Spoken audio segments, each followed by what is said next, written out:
To me, that catch-all is concerning, but one that's even more concerning, they write in the memo, if you are a potential danger to national security, potential, not concrete, not imminent, anyone is a potential danger to national security if you take it out and go, well, they're saying this now, but who knows where they're going to be. This administration is taking a page from Putin, where they have a law, if you criticize the war in Russia, you lose your citizenship. In Hungary, they just literally passed one in the last month to do the same thing Trump is doing now. We have it on the books. They want to expand it. They've done this in Cuba and Venezuela. It is a tool of autocrats. The goal is to punish a few people in a big picture spectacle and call self-censorship of others. It's about cracking down on dissent. That's all it's about. Okay, my people. So after months of cracking down hard on illegal migrants, Trump is now targeting a new and unexpected group of people, naturalized citizens. The Department of Justice recently released a memo that's sending shockwaves through immigrant communities in the U.S.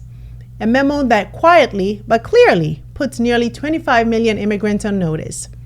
We're talking about naturalized citizens, people who supposedly did everything the right way, right? Passed background checks, took the oath, swore allegiance to this country, but now the government wants to make it easier to strip them of their citizenship. Not through criminal trials, but through quiet civil proceedings. No jury, no public defender, no headlines. And the scariest part, there's no expiration date.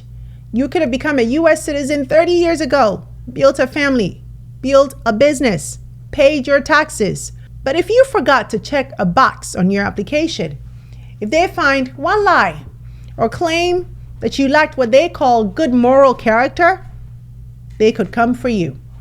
No, this isn't fear-mongering. It's official DOJ policy. So today on The Breakdown, we're digging deep. What does this memo actually say, and who is at risk? And what does it mean for the future of American citizenship itself? We're going to break it all the way down. But first, I want to welcome all of our new subscribers and members here on Panda Genius TV.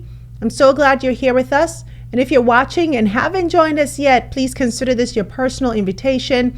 Because here at Panda Genius TV, we don't just report the news. We go deep beyond the headlines, dissecting how they shape our lives, our futures, and our world.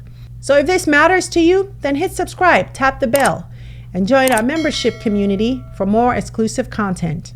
And if this episode moves you, please consider dropping a super thanks to support our mission, or share this video to help amplify our channel. Thank you so much. All right, now let's get into it.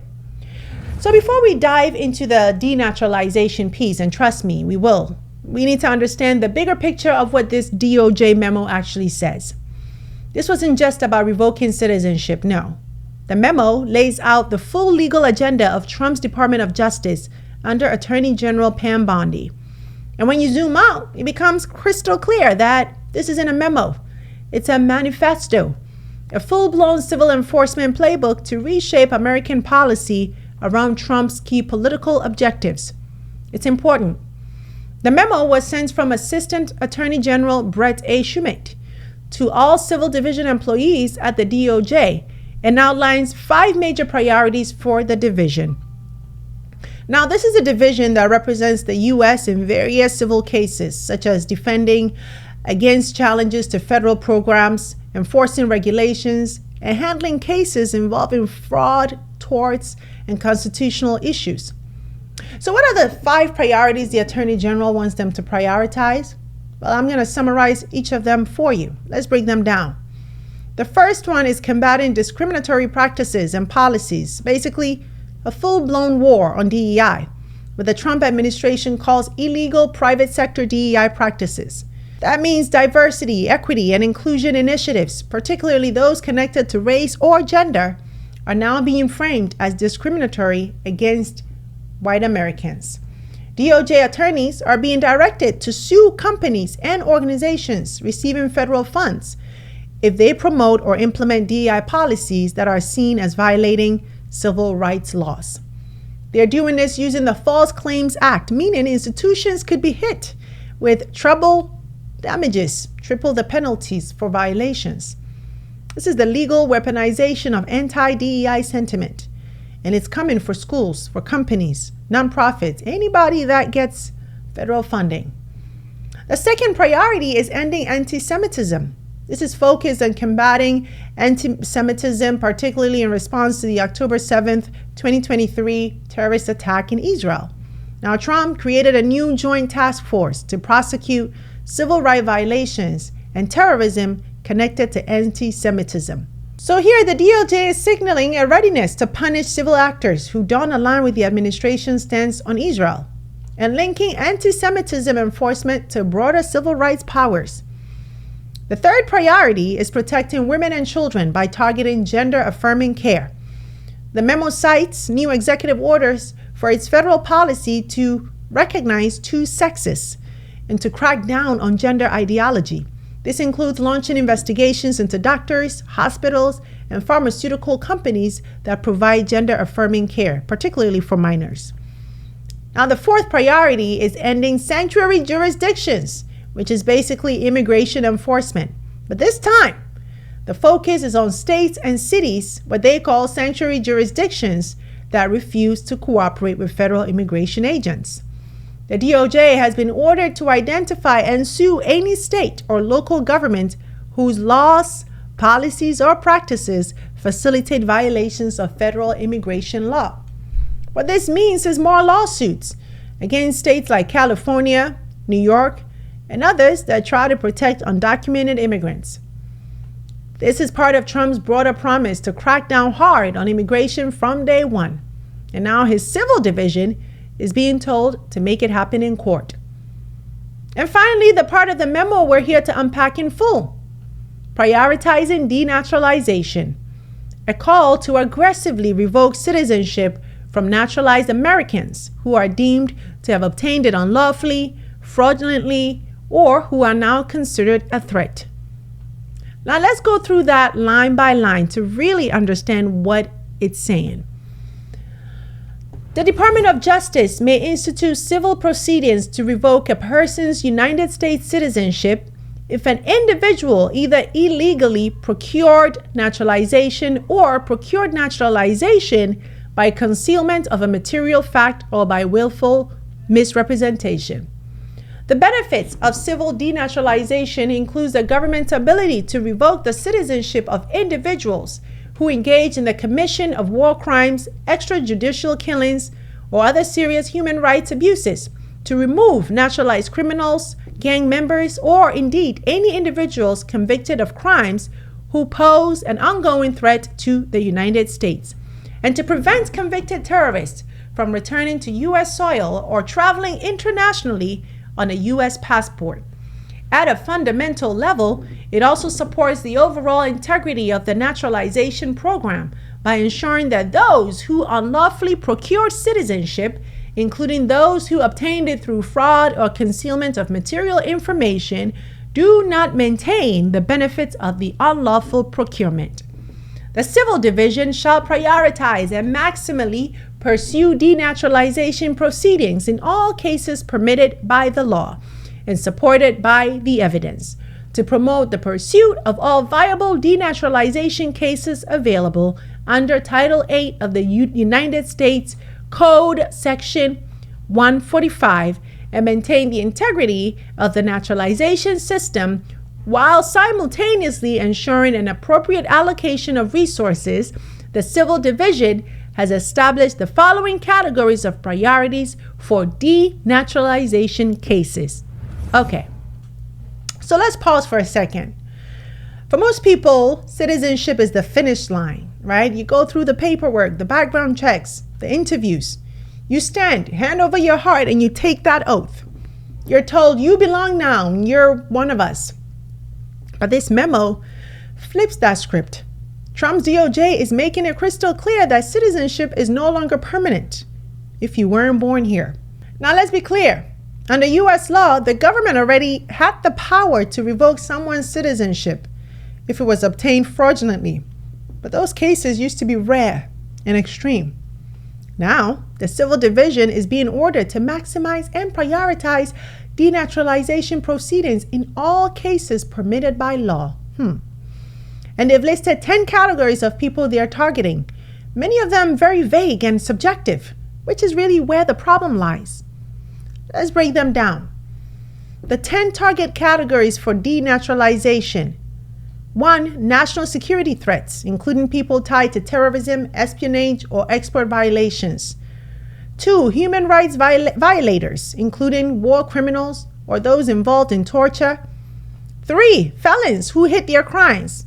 If you didn't disclose your felony during naturalization. And 4. People who lied or used corruption to become citizens, even if their lies were decades old. Now, these 4 categories are already covered under the law, so nothing new here really. But then we get into the categories that reflect new prioritization and possible legal gray zones, where denaturalization was previously rare or not pursued systematically. Gang members and cartel affiliates, past or present.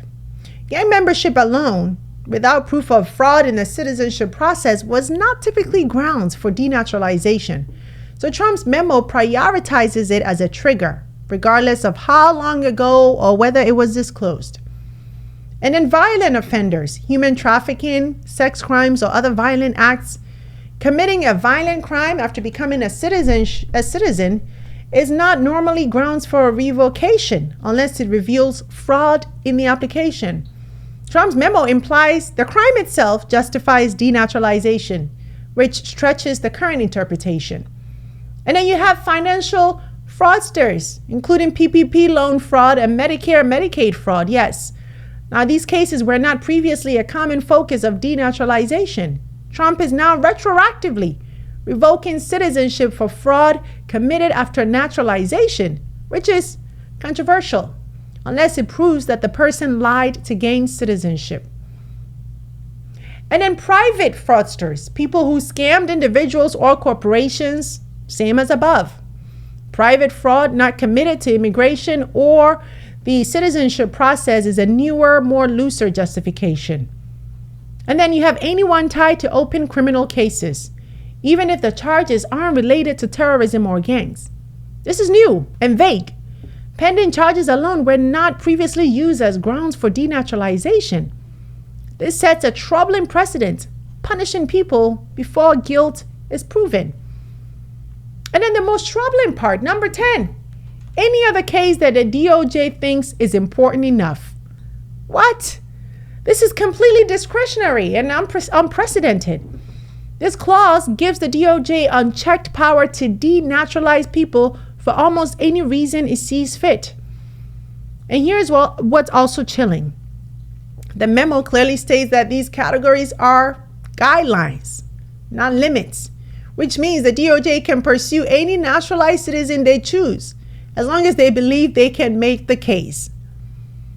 And the part that is sending shockwave everywhere is these cases won't happen in criminal court. They'll be handled through civil proceedings. And that changes everything. Why? Because that means no right to a public defender, a lower burden of proof, and little to no media attention. In fact, some people may not even realize that they're under investigation until it's already too late. And don't forget, there's no statute of limitations, so the government can dig back 30 or some years into your paperwork or your past. One unchecked box, one minor misstatement, one moment of bad judgment can now be grounds for revoking your citizenship. So who should be worried? Well, if you're a naturalized citizen who checked the wrong box, forgot to disclose something, took a plea deal, applied for COVID aid without full legal advice, you could be at risk, even if it happened decades ago, even if you lived here peacefully, raised kids, paid your taxes, and built a life. This memo doesn't just target criminals. It targets mistakes. It targets paperwork. It targets interpretation. And it sends one message. If you weren't born here, your citizenship can be undone. My people, this isn't just about immigration, right? This is about what it means to be American today. Because if your citizenship can be taken away quietly in a civil court with no jury, no public defender, and no national conversation, then what does that say about the rest of our rights? Let's be clear. This policy creates a two-tier system of citizenship in America. If you were born here, your rights are permanent. But if you became a citizen, no matter how legally, how long ago, or how honorably, your risks now come with an asterisk. You're being treated like a guest, not a full participant. And it doesn't stop there. Civil denaturalization proceedings are not just about what you did. They're about what the government says you are. It opens the door to politically motivated targeting, where your citizenship could be threatened not because you broke the law, but because you fell out of favor. Think that's far-fetched? It's happening right now. Elon Musk, Rosie O'Donnell, Trump has threatened to revoke their citizenship. But guess what? It's even happened before. During the Red Scare, people lost citizenship over alleged communist ties. In post 9/11 America, Muslims were surveyed, profiled, and sometimes denaturalized without fanfare. Now we're watching that power expand quietly under civil enforcement in ways that make it easier than ever to strip people of their rights. Now here's the truth. This memo isn't just about the people it targets today. It's about the government's ability to shift the goalpost, to define who belongs and who doesn't. Once that door is open, it can be used for anything. Today, it might be naturalized citizens. Tomorrow, it might be the children of naturalized citizens. Heck, it might even be any American who just looks and talks a certain way.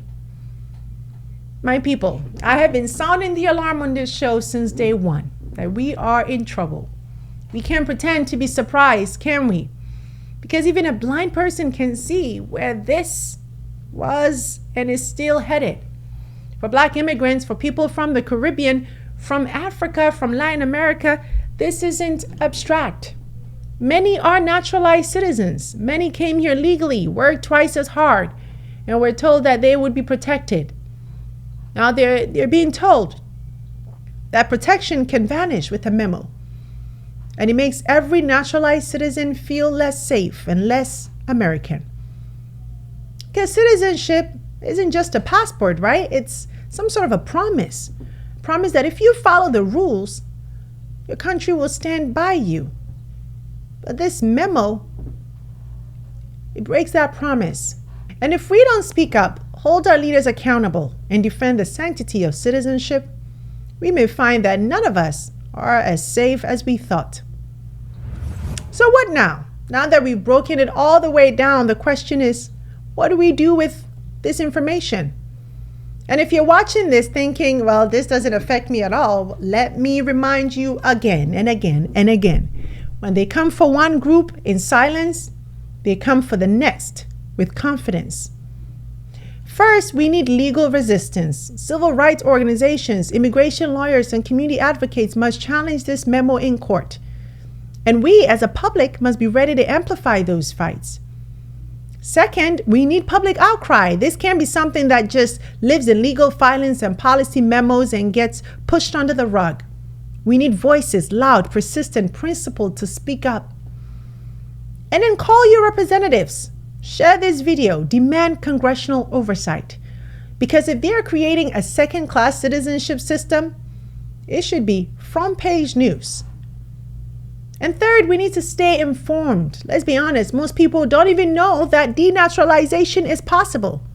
So part of the solution is awareness, sharing this video, knowing your rights, knowing the risks, knowing what to look for if someone you love is caught in this system. My people, if you came to this country and became a citizen, you should never have to live in fear of that being taken from you. If you were born in America, you should be outraged that your government is creating a two-tier system that says that some Americans are more permanent than others. Because today is them, but tomorrow it could be you. And if we don't push back now, we may wake up in an America where citizenship is a privilege for the favored, not a right for the people. Don't let that happen. Speak up, share this, and stay locked in. Because you already know that we can't just react. We have to understand, we have to resist, and we have to build forward. So now I turn it over to you, my people. Do you think citizenship should ever be revocable? And if so, under what conditions? I want to hear from you, whether you're a naturalized citizen, you're born here, or just watching from the outside. What do you think this memo means for the future? Drop your thoughts in the comments and let's have a real conversation. And don't forget to share this with someone who needs to hear it. That's it for today's show. Thank you so much for watching. I'm Sandra Babu-Boateng, and until next time, stay alert. Hey you! Thanks so much for watching this episode. I hope you enjoyed it, and if you did, don't forget to subscribe and join the family. Also, visit face2faceafrica.com for your daily news and updates on what's going on within the global Black community so you can stay informed.